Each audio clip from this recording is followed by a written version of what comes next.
Fabrice Epelboin, vous êtes enseignant à Sciences Po Paris, spécialiste des réseaux sociaux. Vous êtes pour la dislocation de Facebook. Vous n'êtes pas le seul. Un des cofondateurs de Facebook appelle à la dislocation de ce site, de ce réseau social qui a, il faut bien le dire, complètement changé nos vies et changé, aboli et l'espace et le temps, et ce, sur la planète entière. C'est pas fini. Et ça n'est pas fini, effectivement. C'est loin d'être fini. Pourquoi dites-vous ça ? L'évolution de Facebook, aujourd'hui, Facebook, ce principal danger, alors il a évité le premier qui est d'être démantelé parce qu'il disrupte fondamentalement les sociétés. On va se contenter de le réguler, on va tenter de le réguler. Mais le véritable danger, c'est les lois antitrust, américaines ou européennes. C'est-à-dire démanteler Facebook en petits morceaux parce qu'il y a effectivement de fait un monopole sur le social. Facebook, Instagram, c'est interdit WhatsApp, aux États-Unis d'avoir un monopole sur un marché. C'est également interdit en Europe. Et le grand danger pour Facebook, c'est de se voir découper en petits morceaux.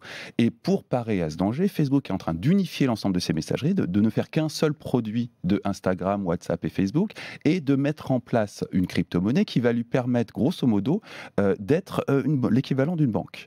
On rappelle que les gens auront le choix d'adhérer ou de ne pas adhérer, d'être sur ces sites ou pas, d'avoir cette monnaie ou pas. Facebook vise les transferts monétaires qui ont lieu entre le nord et le sud, essentiellement des populations expatriées, et ça représente largement le chiffre d'affaires d'une banque de taille tout à fait raisonnable. Donc d'ici quelques années, Facebook sera une banque centrale et une banque de guichet. À partir de là, sera très clairement au-dessus de la plupart des États. Et surtout, il ne sera pas démantelable.